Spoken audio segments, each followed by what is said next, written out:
Welcome to today's podcast episode. We're right before the Christmas holidays, and we're going to talk today about feeling down feelings in a season where it's supposed to be very up feelings, holding grief and loss during the holidays, and dealing with those. Christmas and New Year's is marketed as a joy, family, a holiday season. And it is. It is those things. People are off work. We're feeling amazing. But sometimes that can also be the period of time where you're experiencing loss. You're missing people you've lost. You're just going through a breakup. You're experiencing things in your business that are pretty rubbish. Sometimes it's the season itself that can be so triggering. Because the season is about connection, family, cheer, and happiness, it can highlight those emotions that don't feel like that to us. It can highlight the wounds and the trauma and the pain that we're holding. We're missing people that are supposed to still be here with us, but are simply not. Or we're estranged from family and we're experiencing Christmas alone because those spaces and those people are no longer safe for us. Let's talk about that. Let's talk about ways that you can still feel connected to people and community during the holidays, but that you're still making space for what comes up for you. Maybe right now the rest of the world is turning the volume up on cheer and your nervous system is just saying, I'm not okay. And that's okay. Today, I'm going to walk you through some tools that can help you move through this season without abandoning yourself, honor what you feel, and help you stay grounded.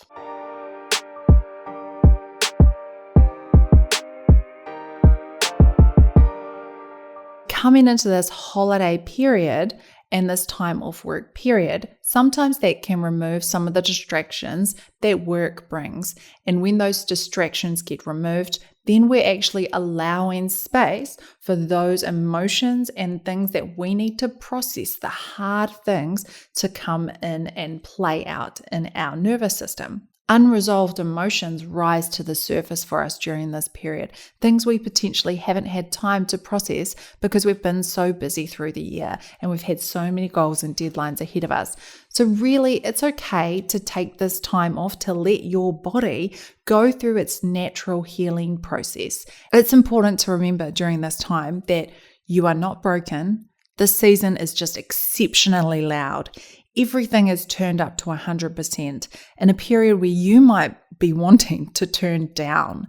And that's okay. It can be really polarizing and make you feel like something's wrong with you. Down feelings aren't the problem here. The problem is the pressure to hide from them. Hiding behind fake emotions and fake smiles only delays the process. This is a cathartic process that your nervous system and your body is going to need to go through in order to process what's coming up for you and what has been coming up for you through the year. So it's really about, yes, you can go and have fun and have a couple of drinks with your family and enjoy the gift giving if that's what you've got on. On the flip side, if you are only staying home alone during the Christmas period and that's what you need, that's okay too. You're allowed to have those boundaries. You're allowed to not attend social events. You're allowed to be reclusive. You're allowed to go into a wee shell if that's really what you need.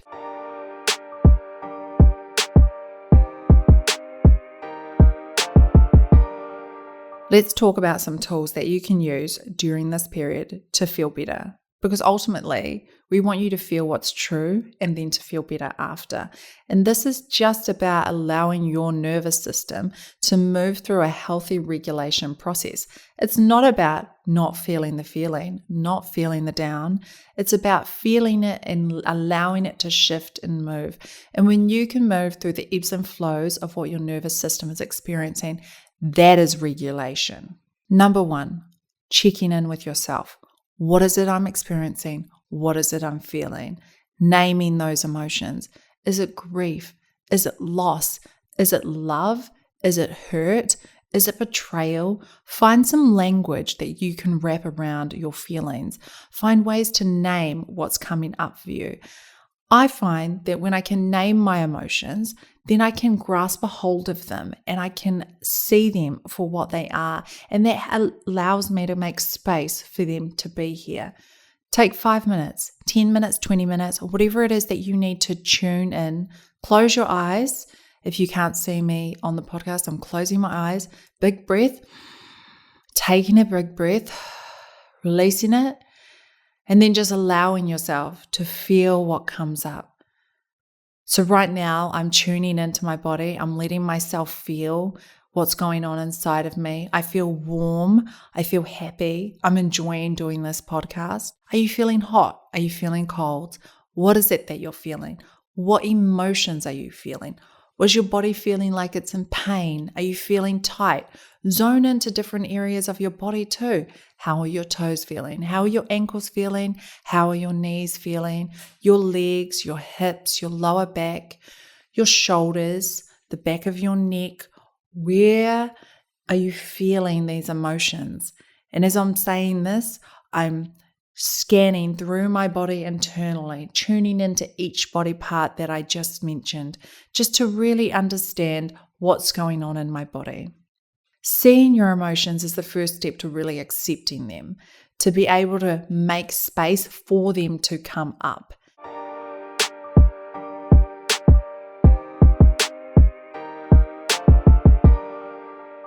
There are a few different ways that you can allow emotional release and that you can allow these emotions to expel themselves from your body, essentially. Sometimes it's easiest to reach for the type of body movement that is the closest in nature to the feeling you're experiencing. For example, if you're feeling angry, sometimes the best body movement to do in those situations is something that's high energy, because that's what type of emotion anger is. A very high energy, motivating emotion. If you're feeling a down emotion like sadness, then it's sometimes easier to shift into a movement like stretching or slow dancing, a softer, more held type of body movement, because sometimes it can just, going from 0 to 100 can just be way too much. You're just trying to find something that you can step into, something that feels achievable for you. Here's how you can think about it. So if you're standing still on the ground, would you say that it is easier to jump onto a moving train or to jump onto a conveyor belt? Both are achievable, but one is much simpler. And sometimes it's just about removing the difficulty in us reaching for a way to process our emotions.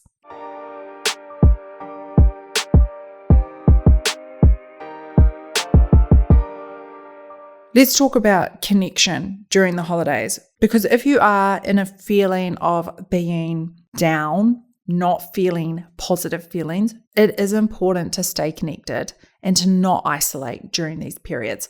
Sometimes we can carry guilt that we don't want to be a downer, we don't want to be a party pooper. First of all, the people that love you, that truly love you and are there for you, are not going to care or mind that you're feeling this way. They would want to be there to support you, especially during this period, because it's kind of more difficult to deal with those kind of emotions during this period. So that doesn't mean that you have to attend every single event that comes up and every single social event that you get invited to. You might not feel up for that. Totally okay. So the questions to ask yourself are, who feels safe for me right now? Who feels nourishing that I would want to be around? Who is emotionally available to me right now? Who do I want connection with this season? And sometimes it's not about having so many people that we connect with. It might just be one. It might just be one relationship that we nurture. It might not be a big emotional talk either. It might just be a touch point.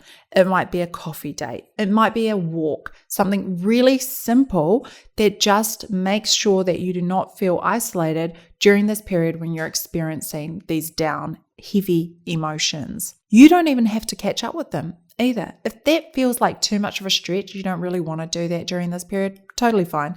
How can you reach out? Who can you reach out to? How can you just make sure that you're staying connected and supported?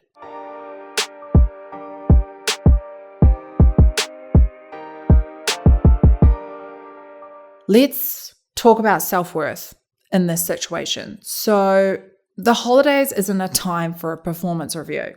It is a time to settle in, settle down, relax, and recover. Sometimes as high-achieving people, we can feel like it's hard to turn off during the holiday periods. So I want to encourage us to lower the output, lower the expectation, opt out of comparison, allow softness, allow being, allow our humanity during these periods, and allow yourself not to be hard on yourself during this period. Allow yourself a time of rest, a time of recovery, a time to tune in with what you're feeling, a time to process that, a time to take time for you. Because so often during the year, when we have work and it's deadlines, crazy busy all of the time, it can be so hard for us to allow space for those things for ourselves. So let this be a reminder that doing those things, allowing that softness, doesn't mean that you're not performing.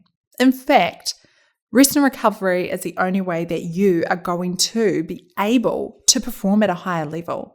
You need to take this time of rest and recovery so that you can come into your year fresh and focused. When you can sit with your truth, when you can make space for yourself and for your healing, your business grows from a place of real power, not performance, power, innate power that you have cultivated within yourself. So in closing, if this season feels heavy, you're not alone. I've experienced this before. I have fans who write into me telling me they're experiencing this too. It's normal for us to feel heavy during this season. You do not have to be cheerful to be worthy. You do not have to be cheerful to deserve love and connection from others. You do not have to be happy. You do not have to feel good. You're allowed to feel like absolute fucking rubbish, and you are still worthy of love and connection from people. You don't have to feel close to your family to be whole. You are whole and held with or without relationships in your life, even though sometimes you might feel like you've lost a part of yourself, even though sometimes you might feel like your life is falling apart. If that is the case for you, let this episode be your reminder that your feelings are allowed here, your rest is allowed here, you are allowed here. I feel very honored to have spent this little bit of time with you as we're going into a super busy season. It's important for us to slow down, especially when life feels like it's speeding up. And it's a bit of a paradox because the only way for us to go faster, to grow faster, to move more quickly is actually to pull back, rest, and allow ourselves those moments of just being with ourselves and just being with what's real for us. So I'll love you and leave you with that for the holidays, and I'll see you on the next episode. Ngā mihi mahana.